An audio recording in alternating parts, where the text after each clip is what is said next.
Beberapa hasil penting pertemuan. Pertama, rekan-rekan media yang saya hormati, Presiden Joko Widodo telah selesai melakukan pertemuan bilateral dengan Presiden Joe Biden di White House, Washington DC 13 November 2023. Indonesia adalah satu-satunya negara yang diundang Amerika Serikat untuk melakukan kunjungan bilateral di Washington DC menjelang KTT APEC di San Francisco.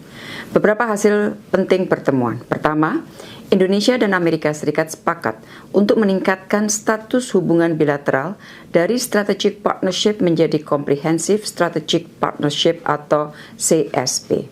CSP Indonesia-Amerika Serikat akan menjadi fondasi kuat untuk penguatan kerjasama bilateral terutama di bidang ekonomi. Kedua, secara prinsip disepakati pentingnya penguatan kerjasama mineral kritis. Untuk itu akan dibentuk rencana kerja atau work plan menuju pembentukan Critical Minerals Agreement atau CMA. Jika CMA sudah dimiliki, maka Indonesia akan dapat menjadi pemasok kebutuhan baterai EV di Amerika Serikat secara berkesinambungan untuk jangka panjang. Ketiga, kedua pemimpin sepakat pentingnya segera diimplementasikan Just Energy Transition Partnership atau JETP. Presiden RI menyampaikan agar Amerika Serikat dapat mendukung upaya mempercepat transisi energi Indonesia termasuk program Early Retirement PLTU dan pengembangan jaringan transmisi dan distribusi kelistrikan Indonesia. Keempat, Indonesia telah terpilih sebagai salah satu mitra International Technology Security and Innovation Fund dari Amerika Serikat. Hal ini akan membuka jalan bagi penguatan rantai pasok semikonduktor. Kelima, untuk meningkatkan perdagangan, Presiden mengingatkan pentingnya perpanjangan GSP untuk Indonesia. Keenam, Amerika Serikat menyampaikan komitmen memberikan dukungan terhadap aplikasi Indonesia untuk menjadi anggota OECD. Selain kerjasama bilateral, kedua presiden juga membahas isu kawasan dan internasional, terutama situasi di Gaza. Presiden Jokowi menyampaikan posisi tegas Indonesia dan meminta agar Amerika Serikat dapat menggunakan pengaruhnya kepada Israel untuk menghentikan kekejaman di Gaza.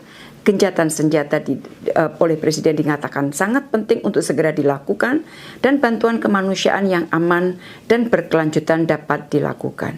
Serta proses perdamaian menuju two-state solution berdasarkan parameter internasional yang disepakati dapat segera dimulai kembali.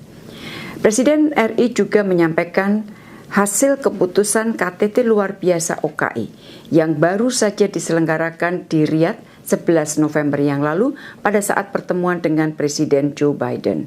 Presiden Jokowi menyampaikan bahwa posisi negara OKI sangat solid dan tegas agar Israel segera mengakhiri kekejamannya di Gaza. Rekan-rekan media yang saya hormati, dari kunjungan ini telah disepakati 6 dokumen kerjasama G2G, termasuk kesepakatan pembentukan Comprehensive Strategic Partnership, kerjasama di bidang kesehatan, ESDM, maritim, dan kebudayaan.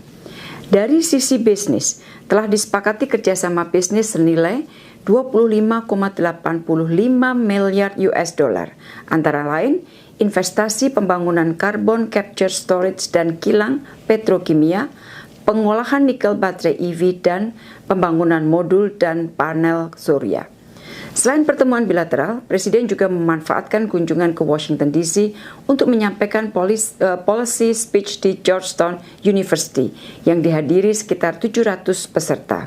Presiden berbicara mengenai pentingnya kemitraan Indonesia-Amerika Serikat dalam turut berkontribusi bagi penciptaan stabilitas dan kemakmuran dunia. Presiden juga mengapresiasi rencana Georgetown University untuk membuka kampus cabang di Indonesia tahun depan. Selepas menyampaikan policy speech, Presiden juga menyempatkan untuk melakukan sholat asar berjamaah di Masjid Kampus Yeromamut. Masjid ini adalah masjid pertama yang didirikan di kampus Jesuit di Amerika Serikat, di mana imam masjid yaitu Imam Yahya Hendi merupakan tokoh Muslim Amerika Serikat keturunan Palestina. Presiden juga telah menerima audiensi dari CEO Freeport McMoran yang antara lain menyampaikan perluasan investasi 3 miliar US dollar untuk pembangunan smelter di Gresik dan Papua. Dan ini tentunya sejalan dengan prioritas Indonesia untuk mengakselerasi hilirisasi industri. Rekan-rekan media yang saya hormati, setelah dari Washington, Presiden akan menuju ke San Francisco untuk menghadiri rangkaian KTT APEC, IPEF Leaders Meeting, dan berbagai kegiatan lainnya, termasuk pertemuan bisnis dengan berbagai pengusaha Amerika Serikat. Demikian yang dapat saya sampaikan. Terima kasih.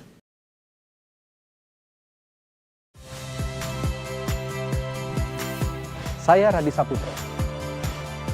Saksikan program-program Kompas TV melalui siaran digital, pay TV dan media streaming lainnya. Kompas TV, independen, terpercaya.